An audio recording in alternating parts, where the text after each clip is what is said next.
Hi, everybody. My name is Lindsay, and I'm a Bravoholic. You're preaching to the choir. Bravo, bravo, bravo. Honey, you have to stop saying that. Bravoholics Anonymous.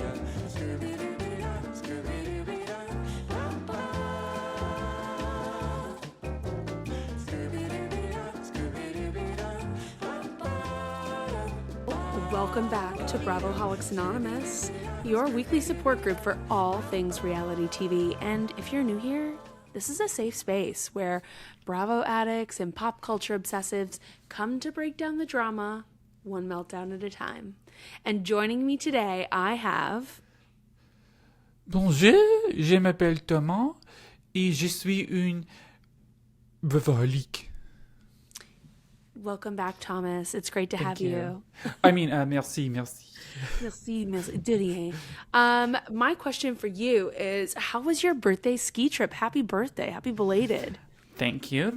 I'm now in my Jesus year. I'm 33. What does that mean? That's just how old he was when he was crucified. I don't know. Like allegedly, right? Right. I don't know what that means for me. I don't want to die, but maybe it means like rebirth or transformation, you know? We're gonna go with that. Or death. Okay, but I don't want that. Well, this is Traitors, and you can control it.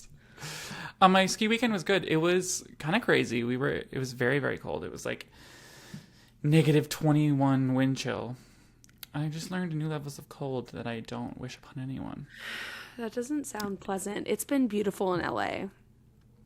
That's nice. I also came back, and my car is still stuck in ice.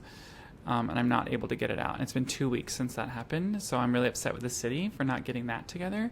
And I'm upset with the sun for not reaching that side of the street. Or I guess I'm more upset with my building because it blocks the sun. Did you run out with hot water and just like put it on your car? I did sand and salt. I think that's the last step. But it's going to be in the 50s tomorrow and the rest of the week. So I think if it doesn't melt by tomorrow, I will lose my mind. Okay, great. Good thing. But I'm glad it's been nice in LA, though. Yes. What'd you say? It's a good thing you can walk to work. Yeah, really, for real. No, it has been really nice in LA. It's been like literally 80s, even high 80s. Some people were going to the beach last week. That sounds nice. Isn't that wild? God, the beach. It's been a while since I've been to the beach. When were you last at the beach? Actually, September. That's not that long ago. Do you like that I'm taking the pod today from my bed? I was kind of wanting to do the same thing, like lay down in like on like my couch or a bed, but I can't do that. You'd be like, "Oh, come." Yeah, I would fall asleep, or I'd be constantly looking at my face, making sure I don't triple chin it up. I'd be like this. Yeah. Yeah. Ew, and the breathing. Ew. Okay, well, I'm glad you didn't do that. But I thought this 4-poster bed would be like very Traitors. Your bed is really stunning.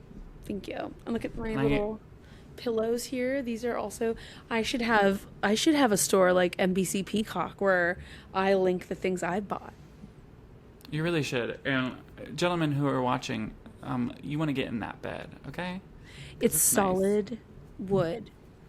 Okay? As your wood will be solid too. Pinky Up. Do you know the history of Pinky Up?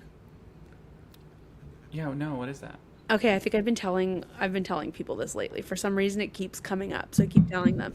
The history of Pinky Up is really interesting. Back in I don't even know what time period, frankly. I already believe you. But it was during slavery. The servants would be, the upper class would have parties and have like people over, and they would, have dinner parties, and they'd go to the parlor room and they'd have after dinner drinks, and the servants would notice that all of the people at the party would drink with their pinky up, so it became associated with like aristocracy and like the finer things and being sophisticated and rich and whatever. And the tea was that they actually all had syphilis because they were all sleeping with each other and didn't have like forms of protection, so they were all sharing syphilis. And the first like visual sign of getting syphilis is your joints stiffen, so like their pinky fingers would all lock, so when they were drinking their pinkies would be up. And that was like, so the servants thought it was like them doing something cultural and sophisticated, and maybe there were people that noticed it and started imitating it, but for the most part, they all had syphilis. Damn. So I feel like that's kind of Traitors-y, right? Yeah. Yeah. They all just have syphilis. Well, I am just like, frankly, geeked to talk today. Yeah, I want to know. I think I screamed 3 or 4 times during this episode. And I want to just get right into it. What do you think? You texted me that this was the best episode of Traitors ever, and I want to know what the fresh hell you mean, because I did not like it. I did like it. Okay, here we go. Let me guess. You want Rob Roush to win again? No, stop it. Okay, Let's good, introduce good. the episode. Okay. Today, Thomas and I are going to be covering Traitors Season 4, Episode 8, A Queen Never Comes Off Her Throne. And you're right, I did call Thomas and tell him it was the best episode ever. And that was mere 7 or 8 minutes into the episode, frankly, when I did that. And that's because right off the jump, we find out what Candice and Rob decided. So last we saw, Candice and Rob were meeting in the turret, and Rob takes off his hood and he's given, here we go. I'm going to do an impersonation. If you're not watching this live or on YouTube right now, you should check it out. Otherwise, you have to just pretend you know what I'm doing. Yep. Thomas, do you actually want to give the interpretation of the actions I'm doing? Sure. Okay, ready? So first I'm Rob. She's Rob. She's lowering her hood, her traitor's hood, and she's slowly takes it off, shows her face, and says, I don't know, he just like looks really smug. And he's smug, and then he goes, good evening. Good evening. Okay.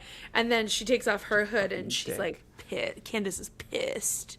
As she should be. And so basically we know there's going to be some drama going down in the turret. And the both of them go back and forth. And Rob like pulls out some of like his fuckboy energy, which was very triggering. Ugh, totally. It was very triggering. He said that in like a cutaway confessional, he's like, well, Colton's saying her name. I have information she needs, but if she talks to me like this, she isn't gonna get it. You know, if she treats me like this, she's not gonna get it. And I just feel like, I don't know what he thought was gonna happen. He knew this was gonna happen, so maybe he's just like being defensive, and you know what I mean? Yeah, and he's like, why did you write my name down? It's like, why the fuck do you think, like, what do you think was gonna happen, sir? Yeah. And he's like, I don't want to vote off any more traitors. And she's like, well, don't piss them off then. Yeah, don't piss them off. Don't come for them. I don't want to vote. Like, that would have been the perfect. My question to him would be in the turret in that moment, like, how can we even trust you? How can I even go forward working with you? Right. Because I just like, that would have been the perfect time to like wipe the slate clean, or I would have said like, okay, then let me make every decision this week, and you follow my lead this entire week. But no, he's a little bit liar fuckboy, and she's a little bit too proud to like be like, yeah, you're right. Okay, sure, Lisa had to go. Let's just do this. Let's stay the two of us, and let's just bury the hatchet and do this. do you think that Candice could have sat back and not done anything and been okay, or do you think she needed to be on the defense? I think she needed to be on the defense only because we find out that like everyone was like, why did you do a throwaway vote? Like, that was fishy. I know. I wish she didn't say it was a throwaway vote. I wish at the table she actually j'accused. Right. Because it would have felt more... because the next day she goes into the whole... it was a throwaway vote thing, and then it makes her look even worse. She should have just said at the table, well, since I don't think it's either of these women, I'm gonna call out the person I have next on my list of suspicion, and it's you, Rob. And she should just did that. Or But I honestly, feel she like should they're have just voted for afraid. Natalie. Well, that's true too. She totally could have went for Natalie. Natalie expected it.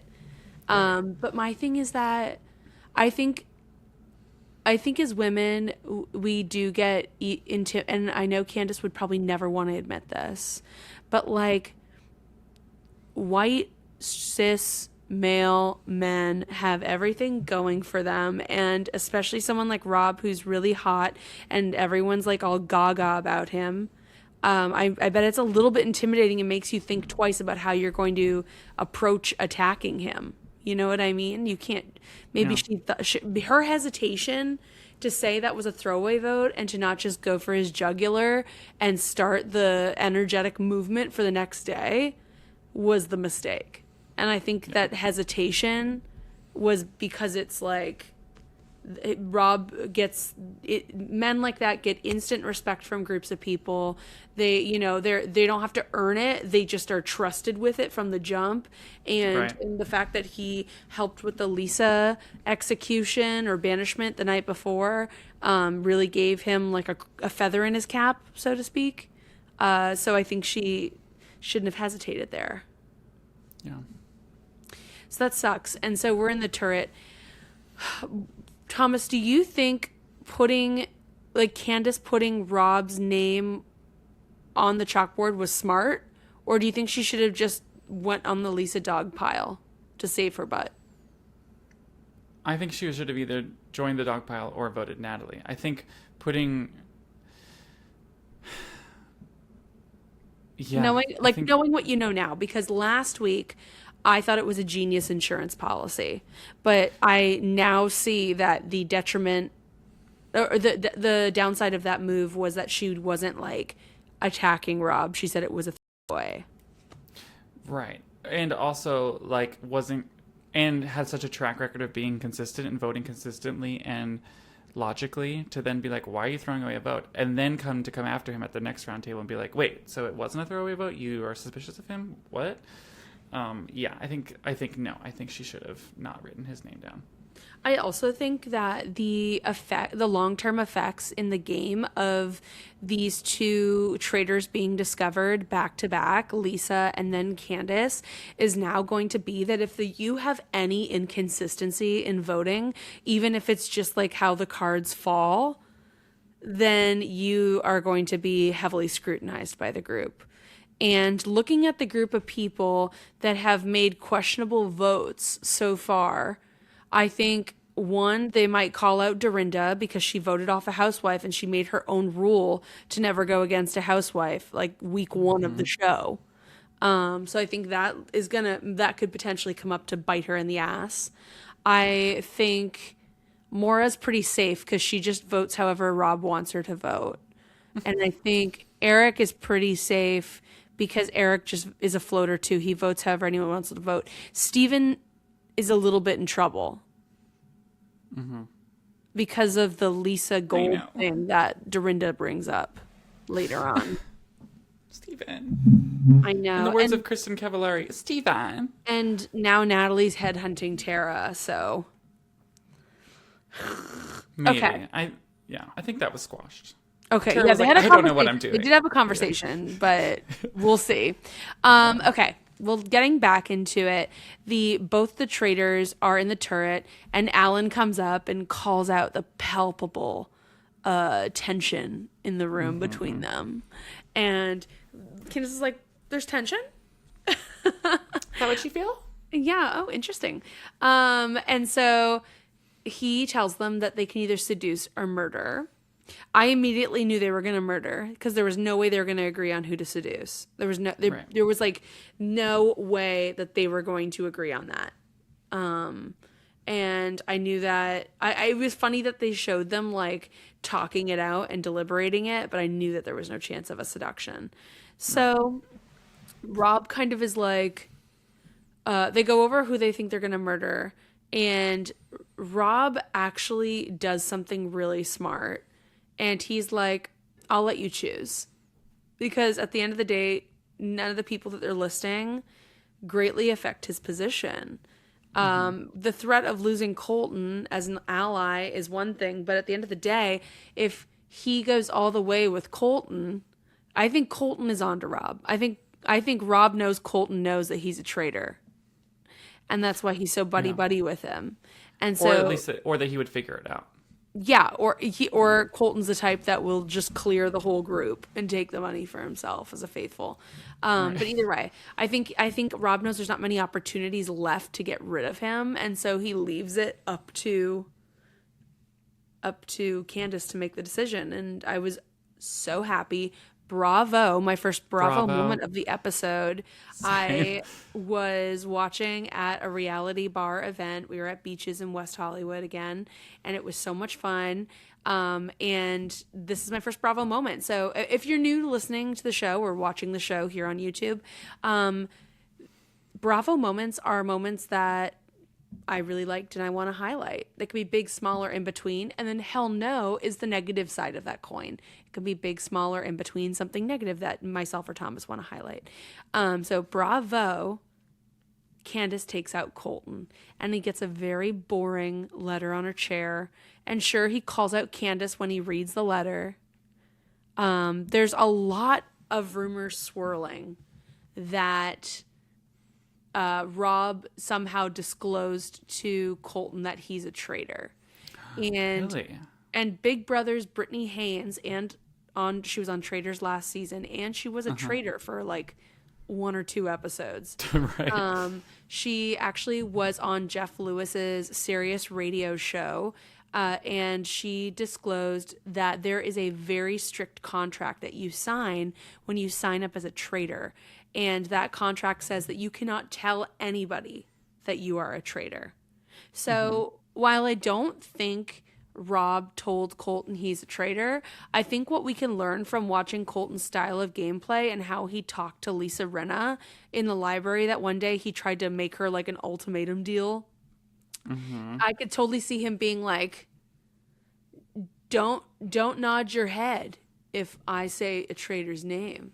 You know what I mean? Or if he was like, if you were a traitor, and like leaving a big gap there for Rob to like blink twice or something stupid. Like I could see them literally doing that and him knowing.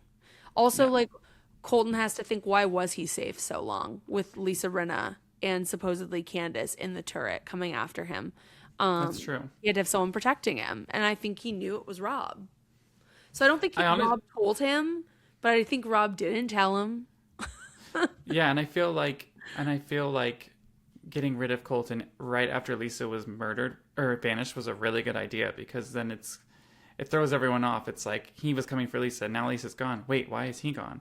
And I think that's a good point. If he had stayed any longer, people would have been like, why is this traitor-hunter still here? Stop calling him that. I hate that. Well, I know, but like that's what self-appointed. No, I hate it. Okay. Well, everyone follows his lead. I know. Every season they follow a white man.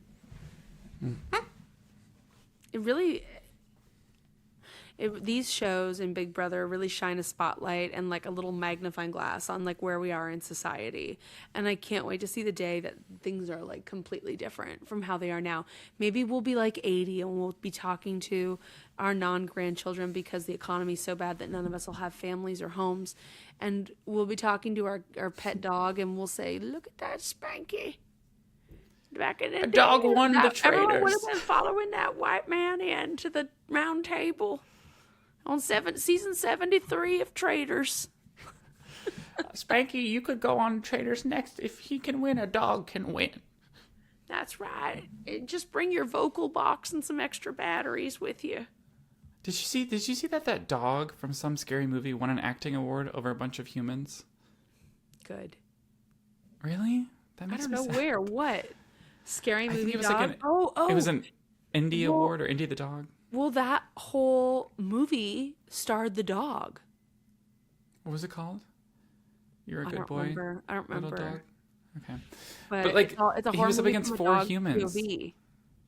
I know, but he was up against 4 humans, and the dog who can't be like, thanks, won. I would have voted for the dog, so I can't. I would have been so embarrassed if I was up Critical. against the dog and lost. You would have Really voted for the embarrassing. humans, huh? Yeah. Maybe the award show needed press, so they rigged it. I feel like that's another look into society where like people would rather save a dog than like an unhoused person, you know? They care more about animal rights than human rights. Well, who's the human? Who's the dog? Here's my thing. Dogs can be trained. People can't be fixed like that. Like, you know what I mean? Nobody changes. Nobody changes. We can't get political, but I am like a fucking time bomb with this, the whole Trump files of it all. You know what I mean? Oh, right? I know. The Trump It's just pedophiles of it all. It makes me crazy. I would love to hear what your dad thinks about it offline, honestly. Oh my God, I know, right? Like, I just need to know what Dave's saying. Okay, anyway. Breakfast? Yeah, I mean, so she takes out Colton. We go to breakfast, and let's jump into Traitor's fashion of the episode. And once again, I'm bored. Well, I think this episode is the episode where everyone's like right in the middle of the season. They're just going to use their boring clothes. They're like safe. They didn't pack that much. They didn't pack like that many fetching looks. They're a couple shy each. And so they're giving sweaters and khakis today. And I mean, Maura still comes in something. Maura and Candice are the only ones for me. And Dorinda had a cute look. I really did like Dorinda's like grandma chic look, for real. Yeah, the cross-stitch sweater, sure. So, Tara, you need to stop. Hell no, stop wearing black. Tara, why are you wearing black all the time? The dinner at the black banquet, I know it's called the black banquet. That doesn't mean you have to wear black though, babe. And she wore that black mini dress in the fur stole, and it just like was so boring and like totally fell flat next to everybody else. And now she's wearing black at breakfast again. And I know it's basic, and I know it's like a girl's uniform, and we should never criticize a woman for wearing something black because it's really just like them just trying to play it safe and not be judged for how they look. But unfortunately, we're on a show where we judge looks, and so I just wish Tara was dressing for her season. What do you think her season is? She looks like she's best in cool tones. I think she's going to say winter. No, black is winter. Oh. She's not. She's definitely not a winter. I think Tara is probably like a cool toned spring. I forget what like a true spring, I think it's called. I don't know. Because I could see her doing like Sabrina Carpenter color palettes, like cool pastels, teals, beige, pinks. No, beige is a winter. You really need to learn your seasons too, Thomas. But Sabrina Carpenter is always in beige. Beige. She's in blush. It's a pink. It's a pink tone. It's not beige. It's blush. I feel like I'm in one of those consults right now where they're like, see this? And I'm like, yeah, I love it. No, not yours. See this? You need that. See how this you makes need to you understand the colored seasons are. And so does Tara Lipinski, because black, come on. No, girl. No. She's bringing out all my redness. I know. We're just pink people. We can't help it. Yeah. Okay. So next I noticed that Eric is wearing glasses today. How do you feel about it, Thomas? I'll allow it. He looked cute, and he's wearing like a little cute. double collar polo thing. It's cute. He looks good in green. His skin is almost like too clear to me. Like he looks like surged. Like he looks like get his used face to is it, because stitched on. I'm gonna go to South Korea, and that's how I'm coming back, baby. Okay. I'm just gonna excited be like, for you. You're gonna look at me, and I'm just gonna be like covered in Vaseline all the time, like. I know when people say they want glass skin, I'm like, really? You want to look wet all the time? No one really looks wet, but they just want like a little moisture sheen to them, so it looks. He looks wet to me. He looks like 13th year, the merman boy when he turned 13, 13th year. That's a kink. That's hot. That's hot. You're right. Yeah. What are you talking about? That's hot. That's hot. Okay, Dorinda's look. She's in this like canary yellow and gold with like green and pink accented silk scarf like on her neck. She has yellow pants on, and then she's wearing like a brown sweater, and I just thought with like a graphic on it, and I just thought it all looked like really like springtime grandma chic, and I really liked it. And I did notice she changes her scarf throughout the day. As a rising autumn, I don't know if that's right for her. Well, I feel it's really nice. Did I get it right? No, I'm being silly. I thought I knew what you meant by rising autumn, because I'm an autumn. I feel like I thought she looked really, really nice. It was one of her better looks. Let's say that. I know, and I keep forgetting she's there. I feel bad, but it's sweet. She's being boring. Okay, here we go. Alan's suit, the brocade suit he wears. is very much what I envisioned for my drag king persona that I developed a few years ago. Oh. Do you want to learn about my drag Say more. king persona? Yeah. Say more. So Share with the class. His name is Dusty Blinds, and he only wears suits made from upholstery fabric. So all of his suits are like couch and curtain material, like brocade. And so when I saw him come out in that outfit, I was like, that's Dusty Blinds. Like, that's literally, when I envisioned like what my drag king would be, that was like literally the type of suit that I saw him wearing, with like a mauve shoe, like a mauve velvet loafer or something. You know what I mean? Sure. Yeah. Like, so it was actually a delight to see this look. I was like, I personally loved it. And it was also like kind of art. I knew what he was doing with the paintbrushes in the pocket of the blazer, like going for the painter thing. It was really cute. He changes his hair a lot. Like, I wonder how. I'm just so happy the yellow's gone and now it's blue, because that yellow looked. I did not like it. I'm thinking it's clip-ins, because to go from that yellow to that teal, it's really hard. I bet it's all like clip-ins. Really? Well, you would know best. But I feel like I noticed his hair was like much lighter with the yellow gone. I don't think the yellow was a clip-in. I think that was like a semi-permanent color that was added to a bleach. And then maybe they just freshened his bleach or toned him or something. I liked Candice's little, like, she usually has these amazing skirt suits, and I liked her little, like, more casual sweater, short romper. That was cute. I didn't like this one. Okay. It was. I mean, it literally was giving like Santa suit.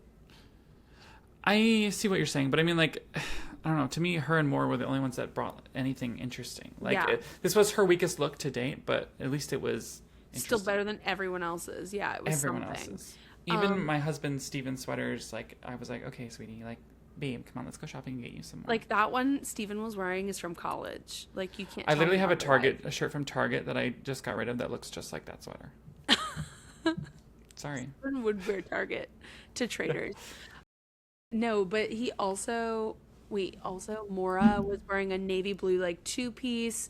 It was like a cropped ruched little off the shoulder top. It was still a really nice look. So I'll commend her because she's still dressing for the show. In a veil. Some of these people were just like, it's called a bird cage, okay? Oh, sorry. A cage.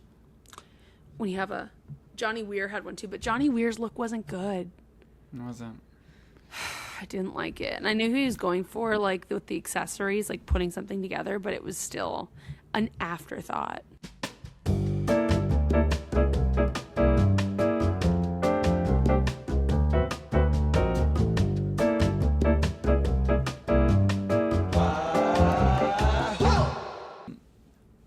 Well, my first hell no moment. Wait, was welcome back to the show. Sorry, welcome back. Welcome back. I just was going in. Bravoholics Anonymous. Before we get into the competition, I have a couple moments at breakfast that I wanted to talk about. Please. My first hell no moment is. We missed a lot of breakfast. I really jumped the gun on that. I'm sorry. That's okay. I did not. My first hell no moment was Maura going after Candice, and questioning her, all about her vote and like. Well, Johnny prompted it. But it was all because, but it was all because of, like, she was like, well, Colton. Like, she was talking about, like, how she was voting with Colton and working with Colton. And I was like, Maura, don't work with Colton. But then he gets murdered, so it's fine. Well, because she doesn't want to paint a picture that she's, like, Rob's number 2, but she is. And, apparently Colton's too. And then my bravo moment was that Colton was gone and that Kristen's, like, face crack where she was like, I'm so happy Colton's gone. I feel like I don't even care who wins anymore. Just the fact that Colton lost. And this goes back to what we talked about in the past, where, like, the person that wants to win it the most, I want to lose. That's right. Yeah. So he got his. I literally, like, screamed in the bar when Colton went home. I literally screamed. And I have to, like, Candice was cheesing a little bit too hard. The fact that she was like, And when someone was like, "Oh, he was such a good player," she's like, Yeah, he was. Love that. I would have not been able to hold it, hide it. I would have been like, thank God he's out of here. I hate him. I hated him. Whoever's the traitor, thank you. Whoever did that, thank you so much. That'd be me. I would probably get myself in so much shit. But like for me, that was the win. That was the thing I wanted Lisa Rinna to be able to do before she went. Like I wanted her to be like kamikaze pilot style, like strap it to her chest and hug him and take him with you. Because like that's because it was just like now that has been done. Candice doesn't realize she has a bigger target on her back because she doesn't realize Colton before bed tells everyone who he's targeting. And she was his choice. Like he always does. And she was his choice. She doesn't know that. So unfortunately now she has another battle ahead of her and no one's told her yet. So that really sucks. But yeah, Maura was suspicious. And I thought it was really noble of Johnny Weir. He's like, I think it's unlike Candice to vote that way, but also I'm really close to her and I don't really want to go after her. So when he's given the opportunity at the breakfast table, he like asks and prompts Candice to answer some questions that he knows people are going to have about her. And he's in this episode, Johnny Weir shows so much gameplay and intelligence. Like he has some really signature moves to try to keep his allies safe, and I'm going to continue to highlight those because they really stood out to me in this episode. And this is one of them. He knows immediately Maura has questions, and so he helps guide the questioning with Candice. Even if he's technically looking for a traitor, even if he suspects she's a traitor, he probably doesn't want to get rid of her because she's keeping him in the game. Right. I do love also after breakfast when Johnny and Tara have their little like hugging moment that they always have, and then they're like, "Ee!" and then they go, "Okay, wait, but who is it? Yeah, that was so funny. And Tara's like, "Is it Natalie?" And Johnny's like, "I think it's Steven. Okay, no, okay, bye." And I can't remember if he says it here or after the mission, but another hell no moment I had was when he said, he was like, I can't imagine, like, it's giving boy energy. I can't imagine Lisa strategizing. Like, ew, Johnny, did you just say, like, what man up there was running the show? I don't like that. Well, I think it's only because the impression he's had of Lisa was she was sitting back so much in the game. I mean, I'm going to give him the benefit of the doubt. I don't think it comes from a sexist place. I think it comes from a place of how he's interacted with the housewives in the game as a faithful and how they've been trying to play as faithfuls, which has been quiet. And like at least Candice like speaks up and does things, and he doesn't necessarily want to say he suspects Candice, so he's trying to redirect the attention to like getting rid of boys as opposed to getting rid of a girl. So I know where it's coming from. It's not coming from a suppressed like misogyny type thing. I think he's just trying to like completely change people's gaze to not Candice. Okay. But then we just see Rob talking to people about Candice and Candice talking to people about Rob. And now I know, I hell node it. I hell node both of them. I hell node Rob dropping Candice's name and referencing Colton. And I hell node Candice telling Johnny that she's on to Rob. And I know that they have to do this. I know the producers are setting it up for this. I just am still mourning the fact that I really wanted the traitors to work together this season. Right. Like, I just really wanted that. I just like don't know if that's why I asked last week, like, is it even possible? Because it's like it's never happened. So like, get it together, traitors. I just feel like there needs to be, we've talked about this a few times, there needs to be an incentive. There needs to be like, if two traitors get into the finale, the cast should double. If 3 get into the finale, it should triple. Like they should be trying to keep each other in the whole time.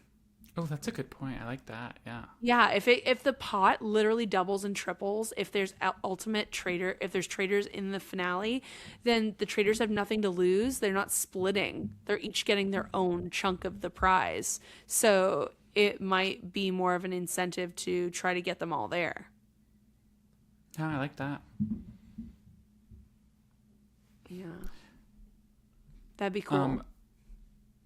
Also, well, what if you oh, could yeah? seduce or murder any night? What if any night you could seduce or murder? What would that be like? You could seduce. Right. Or maybe just like That'd they be tell you crazy. or maybe they tell you like you can seduce at one point during these weeks and then you can choose when it happens so it's most advantageous for them. Like how the whole like the dagger needs to be used, like the person who like the traitors have that power and they can use it when they choose. Well, the seer hasn't even come up yet, so I'm excited to see when the seer Oh yeah, comes I wonder up. if that'll be a thing again. Yeah. Yeah, I think they're gonna. I think it's gonna just be like Survivor. Soon, there's gonna be a million tools in the game, and everyone's Right. trying to figure out who has which tool. You've got the wrench, you've got the rope, you've got the monkey bar, and you've got the poison. The monkey bar, yes. I think that's so funny. I also think it would have been really great if they fought over the antidote at the table, and then at the black banquet, and then Alan was like, "Now you can use it now, or you can save it for later." That would be really, that'd be like almost like a shield, but you have to opt into using it. I think that'd be interesting too. Anyway, yeah, after all of this, we go into the competition, and Yes. I loved Loved. this competition. I loved the competition. I wanted to play it so bad. It's really cute. I know. I really wanted to be like acting out the portraits. Like I would have wanted to do that for sure. And I thought it was hilarious that Steven was like, I've got Oh my a God. history in directing, so I think I can really excel in this competition. And then his team like failed to get he only got 1 of 4. Like, he or was taking 1 of it 3 so of the seriously. challenges. And then Eric with the grass in his mouth, and I mean Oh, Johnny I Weir. Bravo momented that. I bravoed it for sure. I put Johnny portraying a Highland cow in Candice's jacket, and then Eric eating grass and saying, "I took allergens in my mouth." Were like total Bravo moments of the competition. And then Johnny Weir lived one of my dreams, where Steven basically teabags him. It was great. Wait, I didn't see that. You didn't see that? Oh my God. He was like positioning him as he was a cow, and he was like, oh, this is a very compromising position. I loved it. Oh my God, I love that. He's such a Good for dad. Johnny. Yeah, I know. I know. But yeah, no, He really Steven is. being like, I think I really have a handle on this. I'm like, Steven, this isn't. He's like, I've we're done not some directing. And I'm like, which I do person film in LA photography. hasn't done some directing? But it was so funny that he was like, this is where it's going to come in handy. And A then still they didn't get photo. any of them right. He was like, and then Alan was like, we couldn't tell if Eric was a decapitated pig or a crying baby. Or baby. And Steven was like, come on. Oh my God. When Candice was like, that is clearly a cow. They thought it was a horse. And they thought Johnny was a horse. He's like, look at Johnny's face. It's giving horse. Like Rob this- kept saying it's giving blank. And I was like, oh, okay, Rob. Okay. Okay. And then when Steven goes under the picture thing and he goes, oh yeah, this is some Ansel Adams shit. Like he Yes, was. and I literally Googled Ansel Adams to see who it was. Oh. He's an old American photographer who used that style of camera with like the sheet over your head. And it's like, A Bravo moment I had was with a confessional with Candice where she says, well, everyone wants to drink Rob's bathwater because he's such a Vathon. Like that was yeah, so no. Thanks for the funny. Saltburn reference, Candice. It was perfect. And then, of course, the episode before, they literally had Colton sitting in the bathtub with a glass of wine. So it was like spoon fed. But she's right. He is just like a stupid little hot white fuckboy, and everyone gives him what he wants because he's hot. He probably, yeah, whatever. Yeah, they do. And that'll be their demise.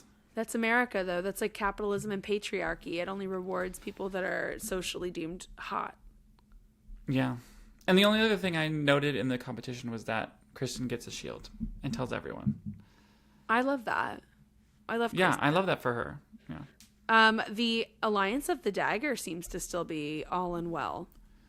Yeah. I can't decide if he's even going to use it. Because I feel like if he does use it, especially when the heat is on him, that's going to look really, it's going to look really shady. It's going to be risky to be like, why do you think you need that vote? I don't think he's going to, I know he's saying he's saving it for himself, and I think that's an option, but I don't think that's the truth. I think he's going to do something like save Mora if it and like and look really give himself faithful. this like hero moment, that makes him seem even more faithful. And then like because Mora's just outspoken enough where it would be beneficial, and it would win like audience affection. Like I think he's saving it for the right opportunity, but for now he's saying he's saving it for himself. I think it has to be used in the next roundtable, though. I think it was said like 3 or 4 roundtables. In the next 3 or 4 roundtables, I think it has to be the next one. Okay. Well, we'll see. But yeah, we'll see. There's only 3 episodes left. Well, how about Dorinda? She's having the best time ever posing for these photographs. She's like living her. She's such a good time. Having so much fun. She's like, you need to have creativity and good looks and blah, and we've got all of that. We've got all of that. But the like, fact that she was like, yeah, no, she's amazing. Having a blast. She's still having a blast, and I'm happy for her. When she was like, yeah, I was so surprised with Lisa, but I guess it's just because we were bonding. I just felt like this is like a girls' weekend away. I guess that's not really how to play, but it's like, yeah, you are just living it up, huh? She's just like, I made it. Just don't play the game. I'll stay longer. I wouldn't be surprised if she had a Dolores situation and made it to the end, and either will win or not win, having done nothing. No, I think they're gonna get rid of her. I don't think they're gonna let her have it. But really? I do think she's gonna go all the way, and it's gonna be like at the fire they kick her out, and she's gonna be really upset about that too. Yeah.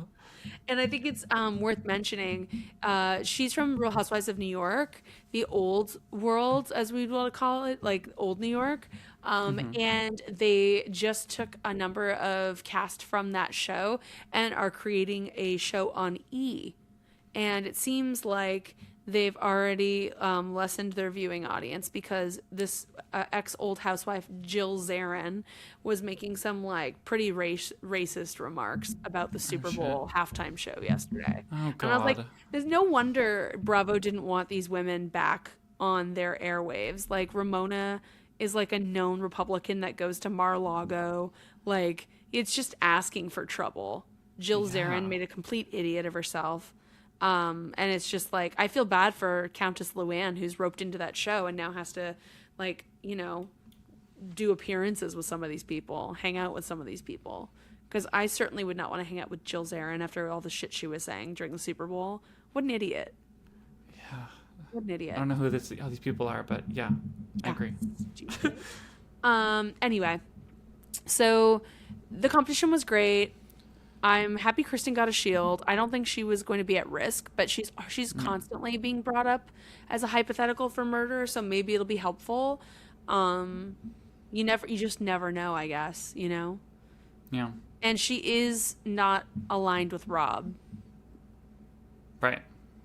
So it's good that she got it. But then again, I think her and Mark working with him in that challenge probably made her less of a threat to him.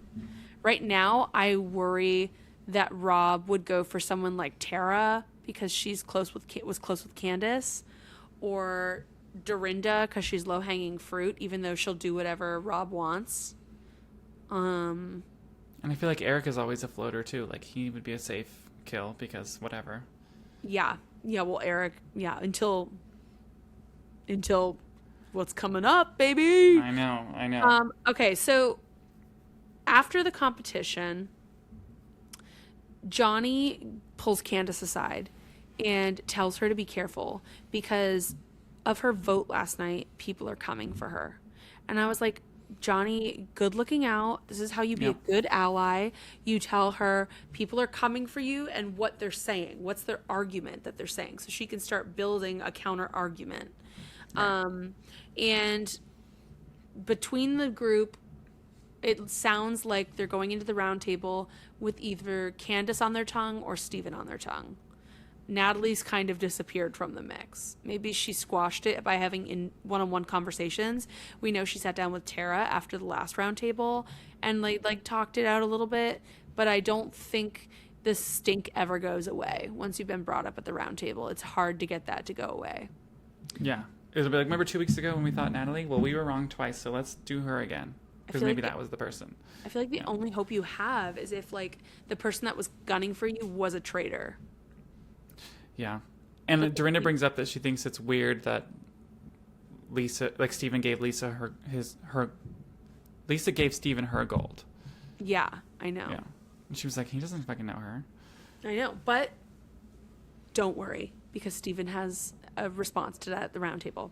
Candice goes and sits with Steven, speak of the devil, and is talking to him and asks, Dorinda starts to come in the room and she asks if she can have a minute to talk to Steven. And then Dorinda's like, that's suspicious, as she walks away. And I was like, oh my God, don't exclude that woman. That woman, the only thing that will make her pissed at you is if she feels like you don't care about her or you're excluding her. She has serious abandonment trauma, like serious. And what was the, like, she could have been there. It was like, I know. It was not a just two one-on-one situation that needed to happen. Well, I think she wanted to give Steven space to, like, I think she was hoping Steven was going to, like, confide something in her or something. You know what I mean? Which he did. He was like, Colton said your name before. But I'm not sure. Like, I'm not sure if she thought Dorinda was going to deter that conversation in a different direction. You know what I mean? Probably. Because Dorinda seems like kind of hard to rein in. So I probably would have been like, Dorinda, can you leave us alone? Yeah. I mean, I probably would have. I'll just be real. Okay, so then Rob comes and interrupts Candice and Steven. And Rob asks Steven to leave, just like Candice asked Dorinda to leave, which I thought was like kind of crazy that they have so much in common, the way they phrased it and everything. And Steven's like, yeah, okay, no problem. And he gets up and leaves. And then Rob and Candice have this like really crazy conversation. Yeah. And Candice basically says, my name keeps coming up. Why is it coming up?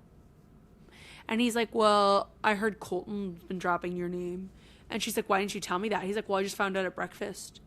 Liar. He's a liar. But whatever. It's a good cover-up lie. Honestly, store it in the back of your mind for when you play Traitors, because it's a good cover-up. Like, I did hear it, but I just heard it a couple hours ago.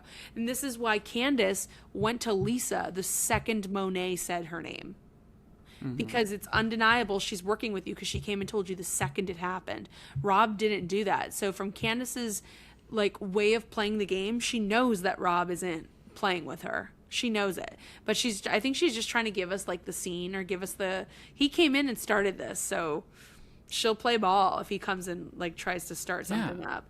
I just think it's hilarious that like he comes in and starts this conversation, and then he has the nerve to like gaslight her and be like, it's just a game. Like, why are you coming at me? It's just a game. I just came in here, interrupted your conversation, asked that person to leave to patronize you.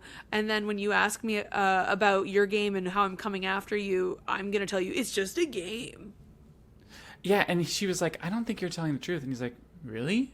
You think? It's like, she's not. This is my Bravo moment, because I'm seeing this man be told no for the first time in his life. And I loved it. I ate it up, because she was like, no, you're lying to me. You're not a traitor. You're a snake.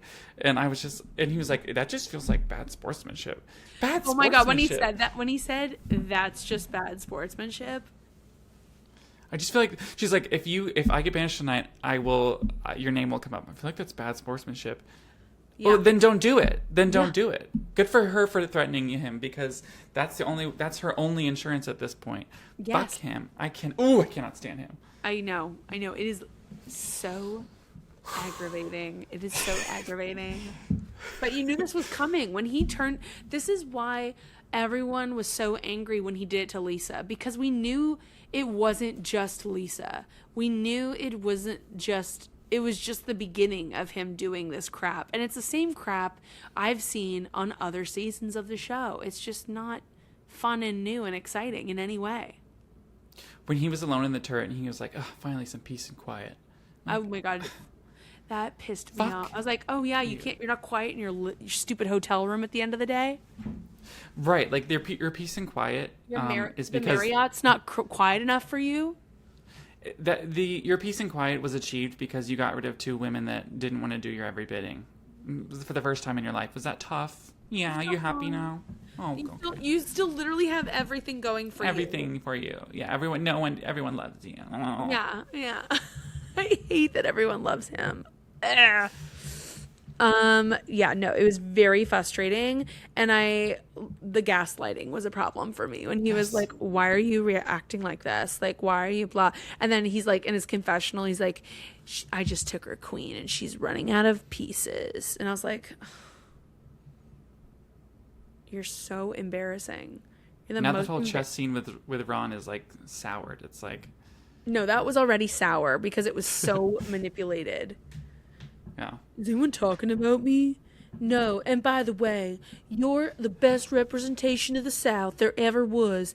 And now Ron Funches is like going on TikTok and like, I think Rob and I should have our own show, like The Simple Life. I'm like, you're never going to get that show. No one wants to watch you and Rob hang out. Even Ron is obsessed with Rob. It is so unattractive that everyone is so attracted to him. It is like, for me, such a physical turnoff that everyone is so into him. It makes him so much worse. But weren't we into that the first couple episodes? But we've wised up. But that's because we didn't like see how intensely everyone was obsessed with him. I'm talking like now, months later, Ron is making content pitching him and Rob getting a travel show around around America. Yeah, that's weird.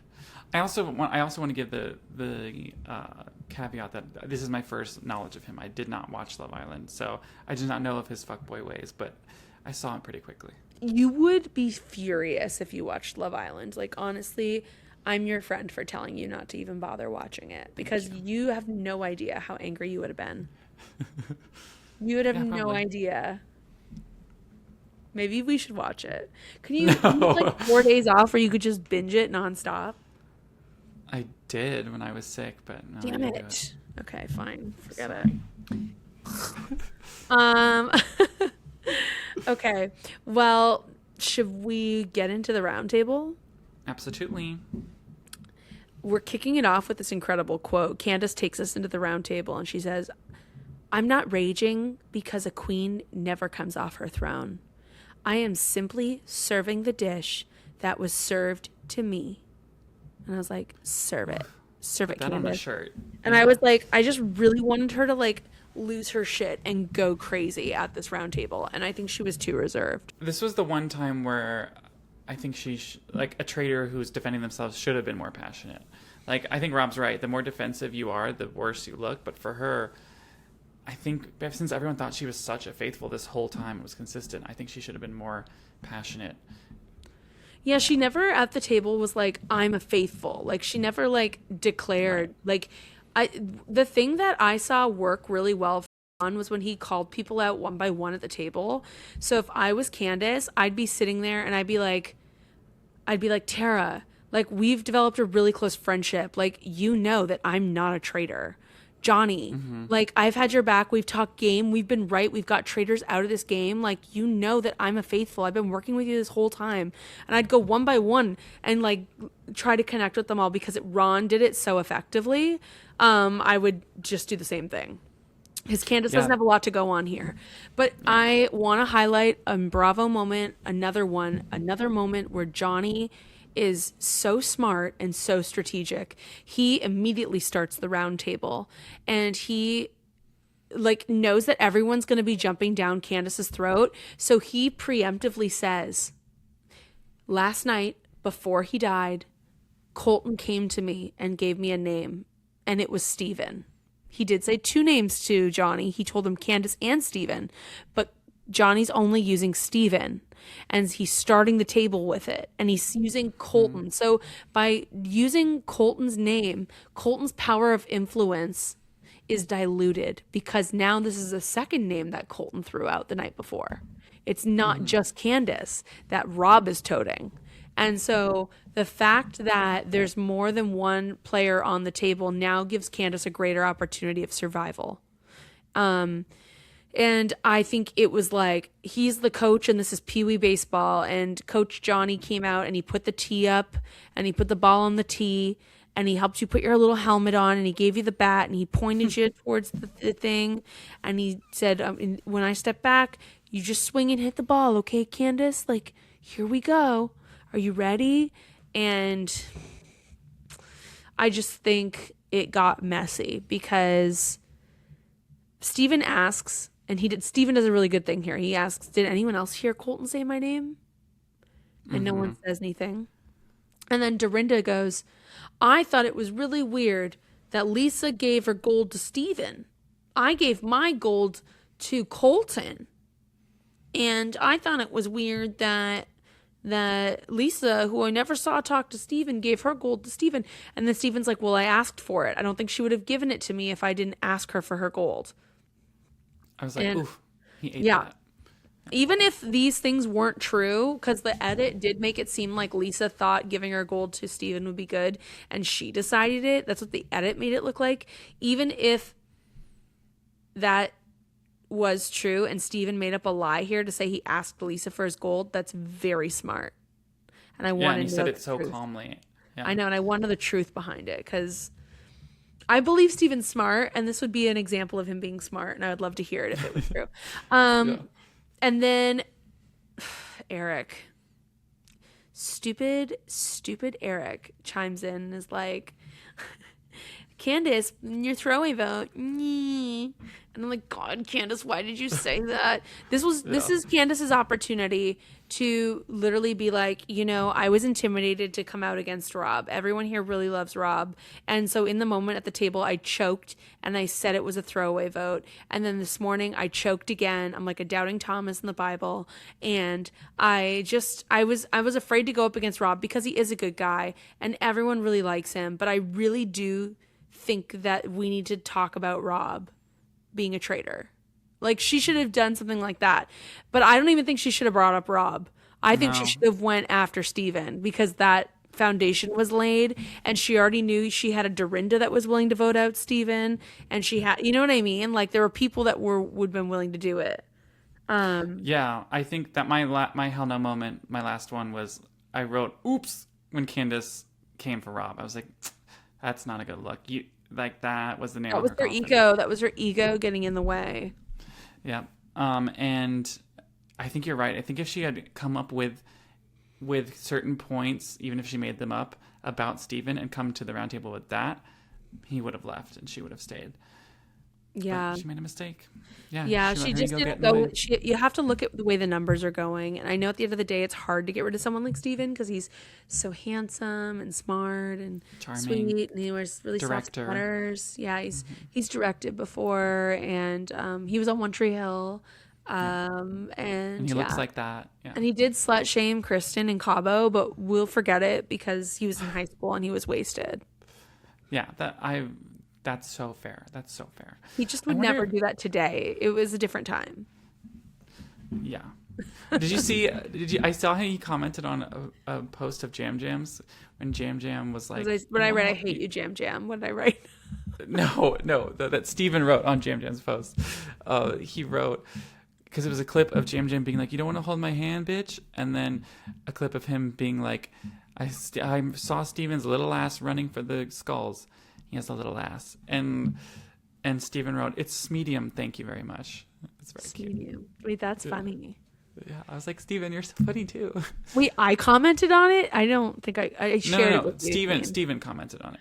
Oh, Steven commented on it. Yeah, okay. Yeah. Medium is funny. Yeah. He's funny. Maybe he said small medium. Yeah, it was cute. And I was just like, okay. It's very funny. And he announced he has a baby on the way. Oh. Yeah, so I guess our opportunities are over for now. Yeah. You have to wait about 7 years. Yeah, right. Candice also said that Tara brought up Natalie to her, and that kind of threw Tara off too. She was like, "Whoa!" I thought it was more of like a group thing, but that immediately made Natalie not trust Tara, and so I think she lost Tara's vote there. I was like, "Ooh, girl, that's strike two, boo." I know. Well, it was a position where she had to give a name. I felt bad because Natalie is that person that will be like, well, who said it then? As if it's black and white. And Natalie should know that, because she has these conversations in groups too, where they're people are saying stuff, but she's a hypocrite. she's like, she comes in the survivor mentality, like Jam did, with this intensity of like, well, who said it then? As opposed to like the big brother of it, like, Thomas, I understand you said my name, like you were wrong, and like we'll talk about it, but like it's okay, like we're playing a game, it's fine. Like that's how you do this relationship mitigation. But the survivor people come in and they're like, I don't know if they like their producers reward them for it or something, but I don't understand how that works for them. Yeah, they're all paranoid, yeah. Anyway, so I just feel like Candice at that point, like her ship was sunk, her battleship was sunk. I think the final nail was Maura being like, so it wasn't a throwaway vote. So you are suspicious of Rob now? And it just made everything so confusing. She'll throw in like a sentence each round table, and it seems to either be hilarious or beneficial. Or a mic drop. And you're just like, yeah, damn, this girl's deep. Yeah. I love her. I love her. I love her. Need her to get off of these men's jocks. Like, I just don't want them to like agree with everything that they say and want to do. Like, that bothers me so much. Like when Candice gets banished and she says she's a traitor, when she and Eric go up to each other and they in unison are like, "We are so good," I was like, Maura, stop talking to him, and you are the most clueless person ever. He is like, he's another one where it just bothers me. It's just these men take all the success and like claim everything. They're like, "Look at us, we're doing great, I'm amazing," and you're like, actually, you're an idiot. He would last week when Lisa got out and he was like, "I feel so vindicated." It's like, no, I know the traitors did that for you. The faithfuls have actually done nothing right. The traitors have gotten each other out. Like literally, they set up Donna. Then the traitors have gotten Lisa. All of themselves out. Literally, like the faithfuls haven't done any of it. Anything. They're like, we are so good at this. Like literally, clip that for TikTok, okay, algorithm, because it is so true. Like they really didn't. I mean, yes, Colton did like stalker-eyed, go for Lisa, but it was because, you know, Rob encouraged it. Oh my God, I just looked at you and I got so scared. I literally got so Thomas. I didn't expect that at all, and I just like looked down at your camera. It was frightening. Sorry. I think I'm gonna have nightmares. Oh no, don't. I told you I used to do that to myself and scare myself in the mirror, right? Like yeah, right before bed. I did it last week. It's just ugh. Anyway, okay. Sorry. All right. These men this season have brought out a special flavor of rage in my heart. If I need somebody to tell him, did you remember when you 99% thought it was Tiffany 3 weeks ago and she was a faithful? I think you need to be reminded. Well, here goes Rob. Candice is talking about Rob, and Rob decides that less is more at the round table. So he's just going to repeat things Candice says and add a question mark to the end. So Maura asks Candice about a throwaway vote, and she says she's now suspicious of Rob. He seemed nervous. And then Rob goes, "I seemed nervous?" And Candice says that Colton was using him to deliver information. Rob says Colton started throwing out Lisa's name. He only spoke when he thought he was adding to the conversation. Candice says you don't do a whole lot of talking at these round tables. And I saw Colton being used as Rob's beard, and that was like the great like final thing that was said at the table in the edit. And I was like, oh, that's a good one. Not the beard, yeah. Not the beard. Oh, it was good. It was really good. So that made me happy that she at least got that in, that little dig.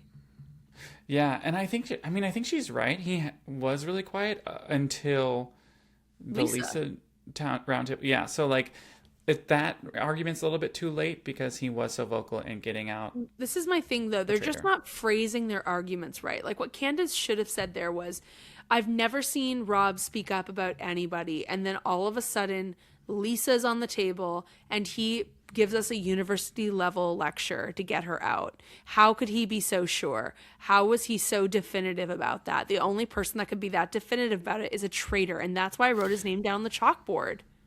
Like that's right. She needed to have laid that foundation the day before for it to really work at this round table and really make it a moment. So just everyone remember that for future gameplay. Yeah, that's a good point. I'd be at at the round table. I'd be like, okay, well, if he was so sure about Lisa and he seems pretty sure about me, so if I go up there and I say I'm a traitor, you should probably clock that. Yeah. Yeah, that's what I would say. Yeah. That's the insurance policy. But it just wasn't, the group's not smart enough. The collective faithful group isn't reading between the lines. Like, they missed that whole murder in plain sight conga line thing, even though Alan pretty much told them at the breakfast table that there was a murder in plain sight without telling them. Went out of their head and over their head, and it's just over their head with a lot of this stuff. So it's just not the most clever group. There's rumors of a Traitors All-Stars, and Andy Cohen kind of debunked it on his Sirius radio show this morning, saying, if there is, I haven't heard of it. And I was but he's like Mr. Bravo. He's not Mr. Peacock NBC, right? Well, Bravo is Peacock. Is it? Yeah. Is he a producer on this show? I don't think he is, but like the thing about Andy Cohen and Andy Cohen's power, it's not like traditional by any means. I don't like him either. Well, he created an empire that we worship, so. I know, but that doesn't mean I have to like him. No, you don't. You don't. You don't. But he does know this stuff. So if for him to come out and not even like, for him to just, if it was potentially going to happen, he would have left it, swept it under the rug and not even brought it up. But the fact that he addressed it makes me think it's really not happening. Yeah. Especially with like the all civilian one they're doing. Right. Too. Yeah. But he didn't say anything about the housewife one, which is another rumor for the 20th that they're actually going to release a 20th anniversary all housewife version of Traitors, which would be unbelievable. And he didn't say that one wasn't happening. So maybe by him saying, "Oh, this rumor is out there, but it's not true," is a way to him hinting the housewife one could be true. Okay. Anyway, thought that was worth mentioning as well at the meeting this week.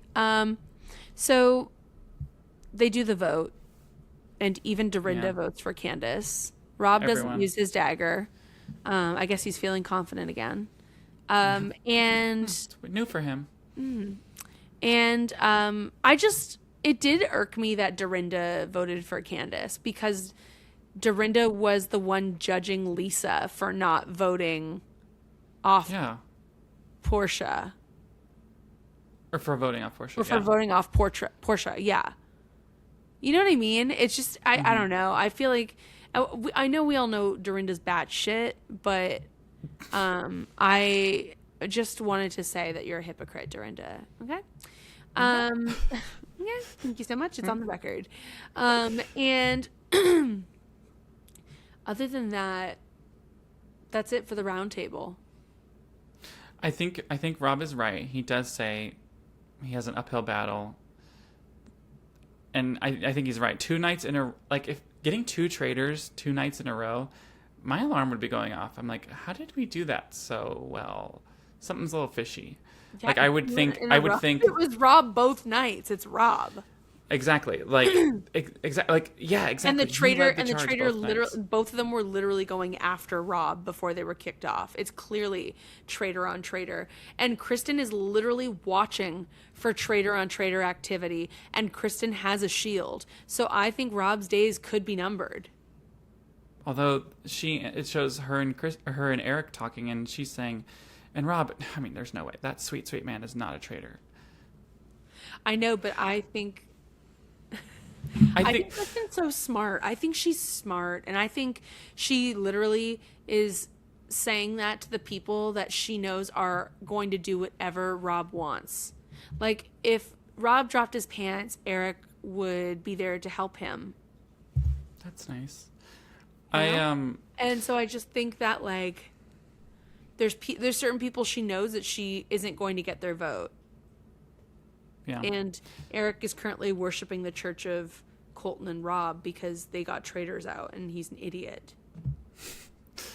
And And we see poor Johnny. His name's being floated now, and Johnny's like so affected by Candice being banished. He's like, this person I was so close to is a traitor. Like, what? And he like says to Dorinda, like, I see now how you felt with Lisa. And so they're kind of bonding, which is sweet. But like, Rob floats his name with Steven, and Steven's like, oh yeah, Candice said he should get a shield. And I was like, listen, oh no. Every faithful has a moment where they need to defend themselves, and I am so confident in Johnny's intelligence and ability to articulate things that I think he's going to be okay. I think it's smart that Rob invites Eric to join him in the seduction, because we're looking at who the confirmed traitors are, and they're all women. There needs to be one guy. So I think they're all the looks are going to go to the men now. And all the suspicion is going to go to the men. So I'm sure every man's name is going to be mentioned before the next banishment. And I think that's why Rob picked up Eric. I think Eric can't formulate an argument to save himself. The fact that he goes, I know this handwriting, and it is Johnny. Like, this guy's a fucking... How could you be so sure? I know he does such nothing. An idiot. He looks like a straight up fool. The hood comes off and they are smiling, and Eric's like, and it was the gayest shit I've seen. I'm almost 100% positive that Eric's gay now. It was like the most gay reaction. It was the most gay reaction to a reveal ever. I'm gonna be real.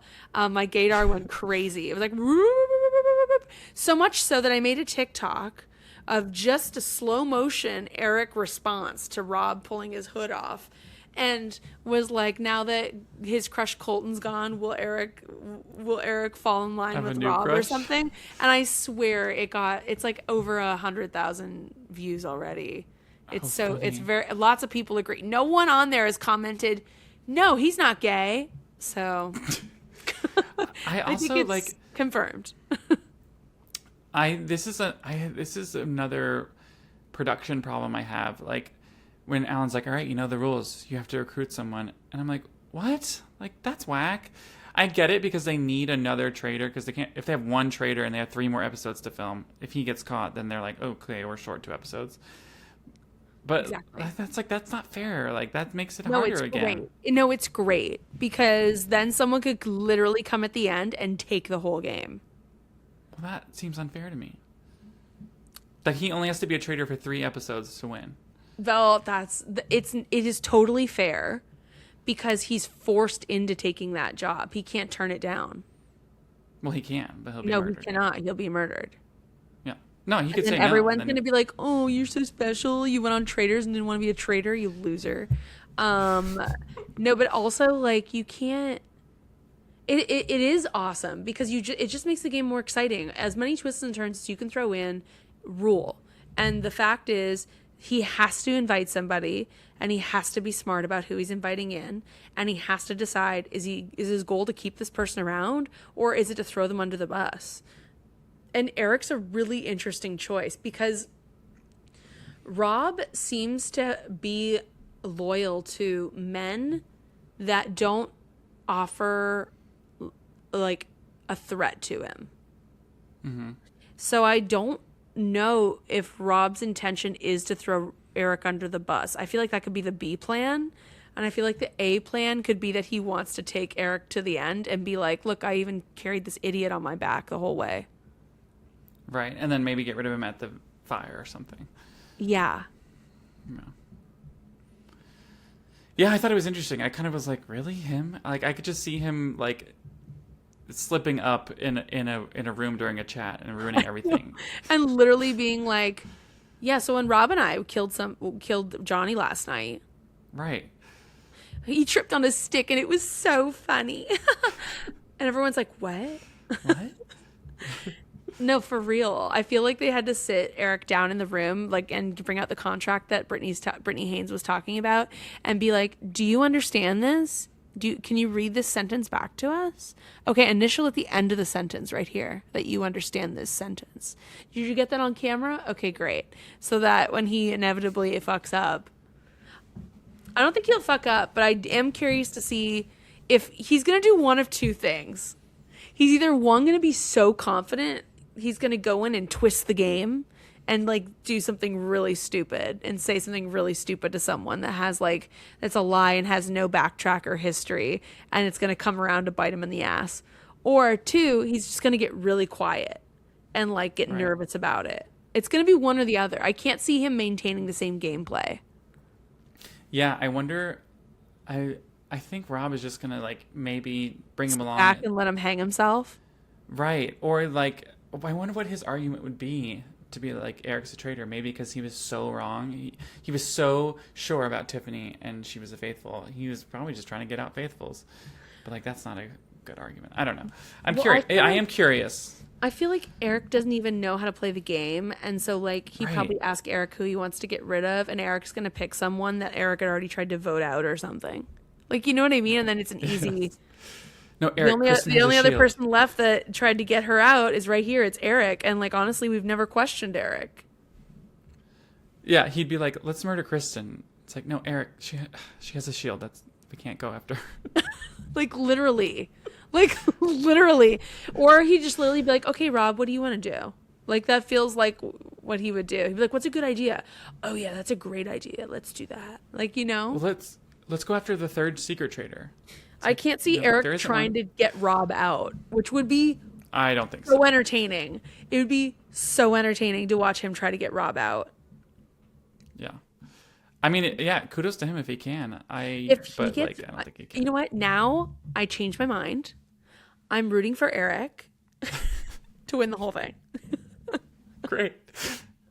I'm rooting for Eric to win the whole thing. I want him to take out Rob in some obscene way. I mean, I know that he already has like some targets on his back, but like Eric will take credit for it. Trust me. And it'll be great. It'll all go to his head. Yeah. Yeah. I just hope it's an exciting ending and it's not boring as shit. It'll be too boring if Rob wins it. I want Rob to get to the end and I want him to be found out and the faithfuls win. I don't want a traitor to win anymore. I don't either. Unless it's Eric. Sure, unless it's Eric. Then they'll all look stupid. But I just want Johnny Weir and Tara Lipinski to win, and they're like, okay, we're going to Italy, bye. Right. Yeah, they were like, oh, we ate that. All right, I guess. By the way, we're best friends. We're going to Italy now. See ya. And then we'll fly back for the reunion, I guess. If we're free. If we're free. Is Colton going to be there? I'll be there. Yeah. I have words. I have something I want to say to him. The reunion's going to be great. Have you been watching the podcast, The After Show? I haven't. No, is it good? Sometimes. It's not a surprise that the old Rob, I call him old Rob or Rob Senior just to piss off people that really like Survivor. So it's not, the Survivor people like to call him Boston Rob. I call him Rob Senior. Rob Senior, of course, likes Rob on the show. It's not a shocker. Oh, yeah. Because he liked Dylan. He likes young guys. Because that's who he was on his original season. Right. And he's like, oh, you're like me. You play like me. And maybe you'll be like me one day because I'm from Boston. That's Rob Senior. But I did see this really amazing... Well, there's one really amazing part of the most recent podcast where Bob the Drag Queen asked Candice to use her pageant voice. That means like she was in pageants for a long time. So to answer his question in the form of a pageant response, and like it was a traitor based question, like, you know, it was funny. It was good. You should look it up. Okay. Maybe I'll just play it here. Okay, I'm going to give you a challenge. Prepare to snap into your pageant mode, and I'm going to give you a pageant answer. You have to make it pageant. It cannot be catty. You ready? Okay. And 3, 2, 1. Candice, Hi. we saw that on The Traitors, you were betrayed by Rob Roush. How do you practice forgiveness in a moment like this? Thank you for that question. You know, I was raised in a home where forgiveness was paramount. My mother went through so many awful, terrible things in her life, and just watching her be resilient and stand up and forgive over and over again has taught me so much about the power of forgiveness. Jesus talks about turning the cheek. You at Jesus? Jesus. You win. As a young Christian woman who is vying for the title of Miss Traitors USA, I want to win and show the world that we can all forgive. Wasn't that impressive? Isn't she so funny? That's She's hilarious. so funny. And I love Bob. Oh, Miss Traitors USA. That's funny. Yeah. Well, I feel like we're at a point at the end of this episode where there's not like, we talk a lot about trust erosion at the end of every episode when we're covering this show. And I can see cracks in the foundation, but I feel like where we ended this episode kind of feels like we're entering like a third chapter, or like a final chapter of Traitors. Totally. Act 3. Act 3. Yes. And so I don't necessarily, I feel like everyone kind of doesn't trust everyone. Yeah, because they're like, so much, like, ever since Colton's murder, they're all like, what? Like, and now they've gotten 3 traitors out. 3? I know. 3. And I'm like, are they just, I bet this week's episode, they're just going to like literally be like, okay, Rob, what do we do? Because like they've been just deferring to the men for 3 weeks. Right. It's going to be like, okay, what do we do? There's probably only one left. Like, wait, who do you think is it? Eric and Rob are going to kill? Ooh. Maybe Dorinda, honestly, or Natalie or Tara. I think they're not going to kill Johnny because he has some heat on him. They're not going to kill Steven because he has heat on him. I think Natalie needs to go. Yeah, maybe. She's going to be on to Rob. Yeah. All right. Well, anyone's ego getting in the way of their game, Thomas? Candice ended it, actually. Well, now it's done. She really shouldn't have went so hard for Rob. I don't think that was the move. No. But I think it's really funny that Aftermath is like, she's still talking about it on social, and so is Lisa. And I think what a lot of these people don't realize is like, that's a housewife's career. A housewife's career is creating drama and keeping it going until you hash it out 3 times over lunch and then go to a reunion and hash it out. Then you can let it go for the next season. But these guys don't understand that these housewives are building promo for the reunion. Like, that's what they're trained to do. That's how they build their star meter. So Rob's like, it's just a game. It's just a game, like on Twitter and shit. And she's like, it's not just a game. Because like that's what housewives do. This is like part of why they're professionals. Yeah. I don't understand why they don't get it. I'm like, can you just like watch one episode or something? Or are you that cool where you don't like something women like, so you can't watch one episode of it to like wrap your head around how it works? And also, that's easy for the person who's winning to say. It's just a game. I know, I hate that. I'd be like, it's just your throat. Yeah. Okay, then let's vote out you. If it's just a game. Yeah, if it's you just don't like a game, money? you should be fine going, right? Yeah. It's just like it's just like the same shit Colton would do. It's so patronizing. It's just a different form of it. Wait, also, why didn't Candice ask Rob who has the dagger? Like, she knows he was part of the Dagger 6. Why didn't she ask that? Why didn't she ask for him to use the dagger? Yeah, find out who has it. I think it was just too much. There's too much to juggle. I don't think that or they cut it out. Like, yeah. The Dagger 6 really like kept it quiet, as if I feel like if Steven was one-on-one, he would tell somebody. Right, because he wants to do the right thing. Always. I don't know. He really likes the bromance. When they sat down after breakfast, and he was like, "I really like that. Like, these people feel like they can trust me, and we're building something." I'm like, "No, you just like that you're friends with a popular guy, Steven. Potentially. Don't misconstrue this. Don't disappoint us. Don't disappoint us. Don't you disappoint us, Steven. Okay. Well, let's go over who's left in the game and how they feel. Maura. How's Maura doing, Thomas? What do you think about Maura? I think she's sometimes, she's funny. She's fashionable, but flawed. Funny, fashionable, but flawed. I think she comes in with her one-liners, but do I think she knows for real what's going down? No. Okay. Eric. Buffoon. It's gonna go either way for him. Something's gonna happen big. The man with the golden ears. Yeah. Yes. Okay. Dorinda. Just happy to be there. We'll either make it to the end because people feel sorry for her, or she'll be next to go. Natalie. Paranoid out of her mind. If she doesn't get murdered, I could see her winning. Yeah. If they let her get there. Right. Okay, great. Mark. I don't think he's gonna make it to the end just because we haven't seen him do anything really. Kristen. I think Kristen will be killed before Mark. Yeah, I don't see her making it to the end either. Okay. But she's cool. Tara. And I love how like petty she is online. Like being like, yeah, the food was shit. Like the edit was not like we did that, it just wasn't in the edit. I love her. Yeah. Love her Me for too. that. Me too. I love that. Tara. I feel like her and Eric are going to be in the finale. Really? That's so funny. I was going to say the opposite. Well, I just think I just love that multiple times during this episode she was like, I don't know what I'm doing. like when she and Johnny were there, like, who is it? She's like, I don't know. And then after when Natalie was like, sorry I wrote your name down, it's just like, Candice like said that blah, blah, blah. And she's like, yeah, I don't know.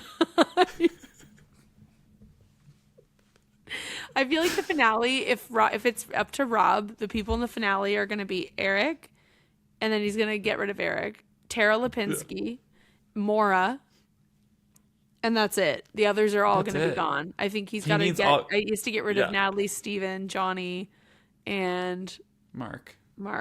And Kristen. Well, Kristen will be a murderer. She would be killed tonight if she didn't have the shield. I can guarantee it. So I think it's gonna be Mark who gets killed. Mark or Dorinda will be killed next, I think. Mark would be good because it still wouldn't look like it's Rob. Right. But Rob needs to start thinking about who is keeping him safe. And that's why I think he's gonna throw Eric under the bus and be like, I think Eric has been keeping me safe. That's all he has to say to people to get the stink going. Is like, I don't know why I'm still here. It has to either be Maura or Eric, and I kind of think it's Eric because he said something to me. That's the only way that would work, because it is a little risky to be like, why am I still here? And it's like, because you're a traitor. So yeah, that has to be his argument with Eric. Yeah. Yeah, but then why is Maura still there? Who was keeping Maura safe? Or is it just that she's stupid and he's comfortable saying that to people? Right. Because I'm like, at the end of the day, you have to think about who got people to the end. And Rob is very transparent about the people he's working with. Like, everyone knows who Rob's working with. True. He literally pulls them into a big group after breakfast and talks to them, so. Right. Well, Traitors is so good, and I stand by this being the best episode of the season.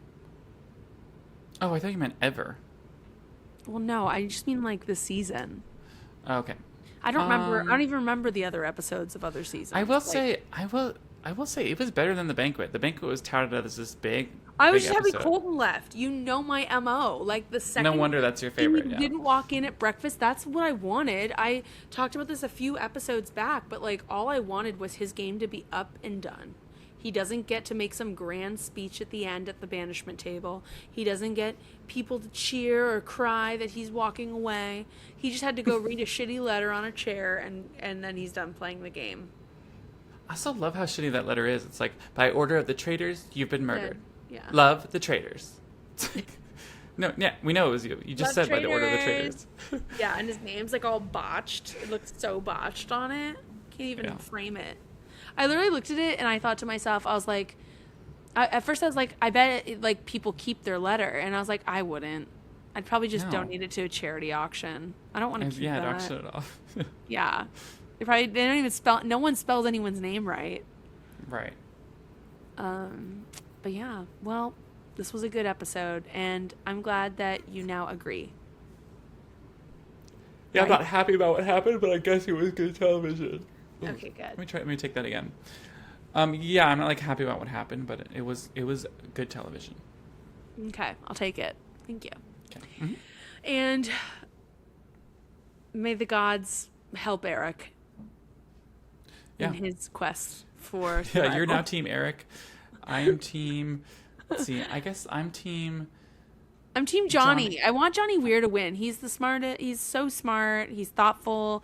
He's playing an interesting strategic game, and I saw it with Candice today.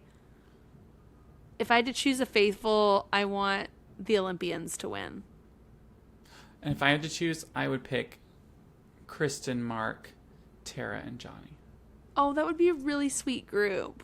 Right? That'll I think never happen. That'll never happen. Because Fourth Faithfuls won last year. I don't think that's going to happen this year. Yeah. I just miss Monet. What would Monet be doing if they were in the show still? I don't know. We would have had them in full drag last week, and I don't know. It would have been great.